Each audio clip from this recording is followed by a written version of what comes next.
Good morning everyone. আর একটা blog নিয়ে চলে এসেছি আপনাদের সাথে একটু গল্প গুজব করতে। আজকের দিনটা হলো গিয়ে বৃহস্পতিবার, সকাল 8:35, 8:35 বাজে চলেছি অফিসে। আর কেমন ফ্যান্টাস্টিক ওয়েদারটা আজকে হয়েছে। আজকে সূর্য উঠেছে, গরম। আমি একদম থিন একটা জ্যাকেট পরেছি, এই জ্যাকেটটা না পরলেও চলে, জাস্ট ফর স্টাইল। কিন্তু এটাই মানে নেদারল্যান্ডসের ওয়েদার। এই মঙ্গলবার দিন ছিল ভীষণ ঠান্ডা, আর আজকে হয়ে গেছে দারুণ ওয়েদার। আমি ভিডিওটা ঘুরিয়ে দেখাচ্ছি।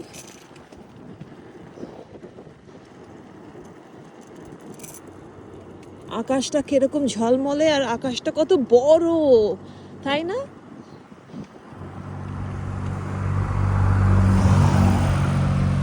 আমাদের এখানে আকাশটা এরকম বড়ই লাগে সব সময়। কারণ কি, আমাদের ল্যান্ডটা খুব ফ্ল্যাট। তাই যেহেতু ভীষণ ফ্ল্যাট ল্যান্ড, কোনো একটু এলিভেশন নেই, এই আকাশটা মনে হয় যেন একটা বিরাট আকাশ। সেই ছোটবেলায় যেমন আকাশে মেঘ আঁকতাম, ঠিক ওরকম ছোট্ট ছোট্ট ছোট্ট ছোট্ট সাদা সাদা মেঘ হয়েছে। আর খুব ভালো ওয়েদার আজকে পাচ্ছি। এটাই হচ্ছে নেদারল্যান্ডস। একদিন খুব ঠান্ডা, পরের দিন আবার ঝলমলে রোদ উঠে যাবে। এই উইকেন্ডটা খুব ভালো ওয়েদার হবে, সো আমরা খুব খুশি। The whole country is happy. So আমাদের এখানে মোটামুটি নেদারল্যান্ডসে সবাই ওই ওয়েদার অ্যাপ নিয়েই বসে থাকে। যেই ওয়েদার ভালো আসতে থাকে, আমাদের একটা সেলিব্রেশন শুরু হয়ে যায়। আমার লাস্ট ব্লগটাতে আপনাদের মধ্যে কয়েকজন আমাকে জানালেন, বললেন যে ইন্ডিয়াতে চলে যেতে, সামারটা এনজয় করে আসতে। সেটা হবে না, কারণ কি সামারে ইন্ডিয়াতে এনজয় করাটা যায় না। স্পেশালি কিছু বছর ধরে দেখতে পাচ্ছি যে যেহেতু বাইরে থাকি, এত ঠান্ডার মধ্যে থাকি, ইন্ডিয়াতে সামার টাইমে গেলে খুব শরীরটা মানে প্রচণ্ড খারাপ হয়ে যায়। সিক হয়ে পড়ি, পেট খারাপ হয়ে যায়, জ্বর চলে আসে, আর ঘামাচি এক্সেট্রা তো আছেই। So that is not a good idea. ওটা তো আর সামার আর এনজয় করতে পারি না। কিন্তু হ্যাঁ, আই থিঙ্ক সামার টাইমে গেলে ওই সামারের আমটা এনজয় করা যেত।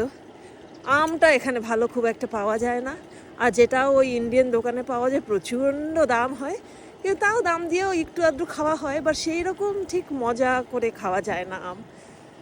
তো যদি ইন্ডিয়াতে সামার টাইমে যাওয়া হয়, তাহলে পেট ভরে আম খাবো, কিন্তু আম খেলে আবার তো শরীর খারাপ হয়ে যাবে, কারণ কি হিটটা সহ্য হবে না। এই এক প্রবলেম। তাই ইন্ডিয়াতে যেতে হলে ওই উইন্টার টাইম ছাড়া আর উপায়ই নেই। দাঁড়া নাই, ভালো করে রাস্তাটা ক্রস করি।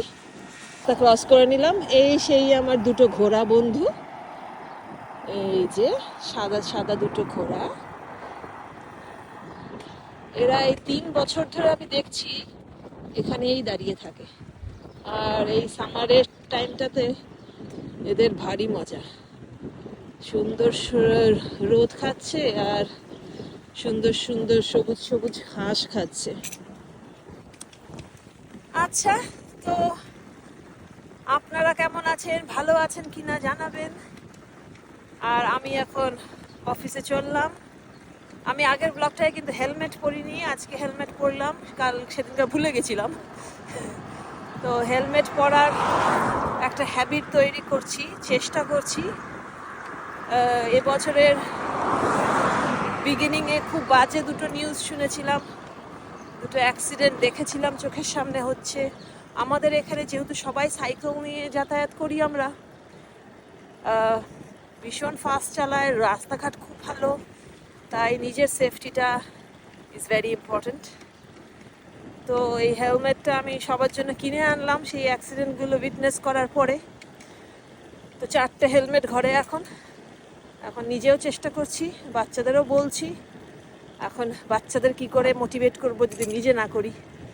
তো অয়নও আজকাল হেলমেট পরছে, আমিও পরছি, বাট মাঝে মাঝে ভুলে যাই। সেদিনকার যেমন মঙ্গলবার যেমন ভুলে গেলাম নিতে, তাড়াহুড়োর মধ্যে ভুলে যাই।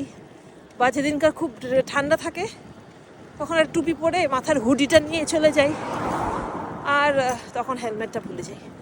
কিন্তু ইচ্ছা আছে ডেকাথলন দোকানটায় যাব, গিয়ে পাতলা পাতলা কিছু এমন কিছু ইয়ার শিল্ড কিনবো, যেটাতে যেটা পরে হেলমেটও পরা যাবে, কিন্তু টাইম হচ্ছে না। এই টাইমেরই একটা বড় প্রবলেম।